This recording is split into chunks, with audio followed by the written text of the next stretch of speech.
O essencial é invisível aos olhos. Foi escutando essa frase e algumas outras que eu cresci. Creio que muito do que vocês são atualmente proviram de gostos ou costumes que seus próprios pais tinham quando você era pequeno. Seja o estilo musical que eles gostavam e você acabou pegando, ou, como no meu caso, uma história que eu compartilhei por anos com a minha mãe. Esses dias eu vi um vídeo do Anderson sobre os sentimentos dele sobre a leitura do conto original da Pequena Sereia. E eu gostei bastante do jeito que ele expressou os sentimentos após dar um breve resumo da história. E eu espero conseguir transmitir o mesmo com vocês. Meu conto pode não ser uma fábula, pode não ser um rio de alegrias e felicidades, mas eu te garanto, por mais que o príncipe dessa história seja pequeno, há uma grande lição a se tirar do livro.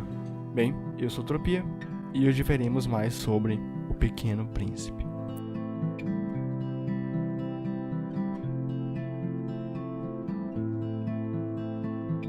Desde pequeno eu sempre tive vários resquícios do meu amor por essa obra, seja uma caneca do Pequeno Príncipe, até algumas cópias diferentes do livro. E o que mais me cativou a gravar esse vídeo pra vocês foi sem dúvida o meu último livro do Pequeno Príncipe, no qual conta a história original, porém adaptado para uma comic. Ou seja, além das incríveis mensagens contidas no livro todo, ainda há artes que merecem receber um espaço nesse vídeo. E assim como eu disse, eu vou tentar pincelar um pouco da história com vocês para que entendam melhor o que eu quero dizer. A história do livro começa com um adulto que parece ter quebrado seu avião enquanto pilotava. E por mais que por fora ele fosse realmente um adulto, por dentro havia apenas duas grandes dúvidas. O que é ser adulto? E o que é realmente uma coisa séria? E ao fazer o seu desenho, ele se perguntava isso.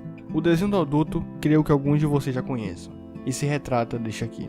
Existem duas interpretações que mostram quem você é por dentro. Ou você veria uma jiboia engolindo um elefante, o que mostraria que sua criatividade é fértil, assim como a de uma criança, ou você veria apenas um chapéu. Nada mais, o que mostraria que você apenas vê o superficial, como um adulto. Após passar o dia tentando consultar o avião e discutindo sobre ser sério, a noite chega e ele decide dormir. E então, as coisas realmente começam. O Pequeno Príncipe de longe chega e pede para o adulto desenhar um carneiro para ele. Apenas isso, um carneiro.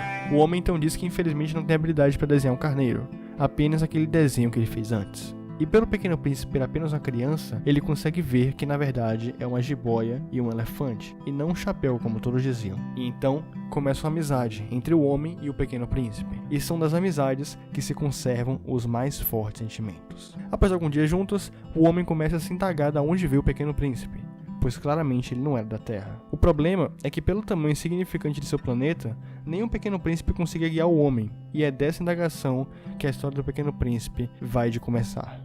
O Pequeno Príncipe morava sozinho em um asteroide pequeno. Eis que então nasce uma rosa em sua casa e ele fica encantado. O porém é que esta rosa tinha um orgulho muito grande, e por ser a única rosa daquele local, ela tratava muito mal o Pequeno Príncipe. Aos poucos, a relação dos dois foi se desgastando, e o Pequeno Príncipe decidiu que precisava sair por um tempo, visitar outros locais e conhecer novas pessoas, pois ele não aguentava mais aquele local. Se despediu da rosa, que acabou se desculpando de tudo, e os dois se separaram entristecidos. E é após a separação que a viagem dos asteroides recomeça. O primeiro asteroide era de um rei, que ele se achava demais, mas no fundo era o único habitante daquele local, e por mais que fosse um rei, se não houvesse nenhum súdito, seu papel era inútil, e isso o entristecia. O segundo asteroide era de um vaidoso, a qual vivia também sozinho no mundo. E por melhores que fossem suas vestes, seus modos e sua beleza, faltava ao vaidoso uma coisa, uma pessoa a quem admirar ele. E por não ter, isso o entristecia. O terceiro planeta era de um bêbado, no qual vivia sua vida bebendo. O único problema é que ele bebia para esquecer do seu problema, sua vergonha de beber. E vivendo esse paradoxo de beber para esquecer que não se deve beber, ele só ficava naquele mundo. E isso o entristecia.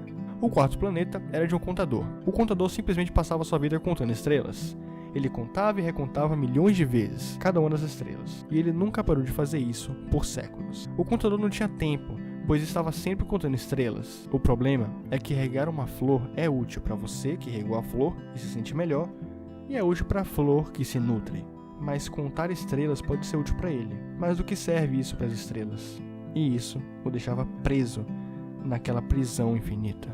O quinto planeta era o acendedor de lampiões, que passava sua vida acendendo e desligando um grande e único lampião de seu planeta.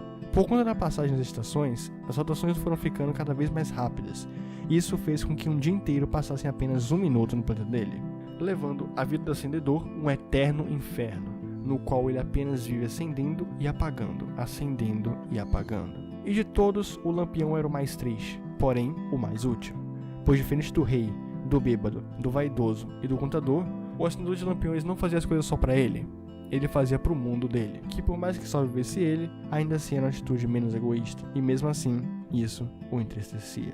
O sexto planeta era de um geógrafo, que passava sua vida mapeando seu próprio mundo. O problema é que ele nunca explorou seu próprio mundo. Ele esperava os exploradores irem no mundo dele e então relatarem o que viram para que ele pudesse anotar. E de todos, ele parecia ser o único que se sentia realmente feliz com o trabalho que fazia. Depois de visitar esses 6 planetas, o Pequeno Príncipe é recomendado de ir para a Terra, onde ele encontra o homem e alguns outros amigos durante o caminho. Mas eu creio que com o que eu falei até agora, eu consigo explicar por que esse livro sempre foi muito importante para mim e para todos que leram até hoje. Quando eu li o Pequeno Príncipe pela primeira vez, lá na infância, eu ficava perguntando pra minha mãe, por que esses adultos fazem coisas tão bobas e acham certo? Por que o rei reina no mundo sem ninguém e o vaidoso vive enfeitando se não tem ninguém pra elogiar? E minha mãe sempre dizia, quando você for mais velho, você vai entender melhor. E acreditem, ela estava certa. Eu reli esse livro essa semana passada para relembrar um pouco e eu percebi o que acontecia. Todos os asteroides que o Pequeno Príncipe conhece são habitados por adultos, com suas mentes e pensamentos adultos. O rei não pensava em se divertir. Na mente dele, ordens e respeito eram acima de tudo o mais importante, indicando o lado severo dos adultos. O vaidoso não pensava em descansar de suas calças apertadas ou seu perfume forte, pois, na mente dele, estética e padrão de beleza eram o mais importante, indicando o lado padronístico dos adultos. O bêbado não conseguia se soltar e ser ele mesmo, então ele bebia para esquecer dos problemas. O único mal é que seu problema era não ter coragem para beber, e isso o deixava muito triste, indicando o lado inseguro dos adultos. O contador é óbvio, ele trabalhava e por séculos praticamente não parou de trabalhar na contagem das estrelas. O contador é o adulto que mais trabalha e, por ironia, é o mais inútil por ter uma informação que a ninguém serve, indicando o lado periódico de trabalho dos adultos. O acendedor de lampiões percebia que o que fazia era triste e chato, mas acima de tudo, fazia o seu trabalho. Mesmo que não tão útil, ele tinha um bom coração e queria manter o mundo corretamente iluminado e apagado, indicando o lado arrependido dos adultos. E por fim, o geógrafo. Se eu fosse definir o geógrafo em um pecado capital, ele seria a preguiça, assim como o vaidoso seria o orgulho. O geógrafo vivia sentado mapeando seu vasto planeta, porém ele nunca saiu de lá para explorar.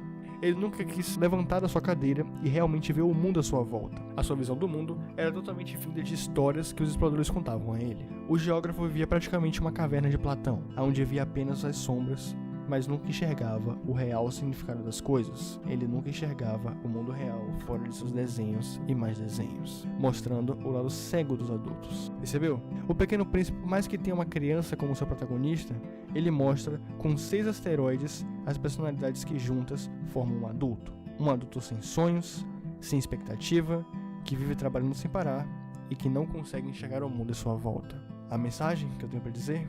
Bem, não seja um adulto. Não cresça e perca o seu pequeno príncipe dentro de você.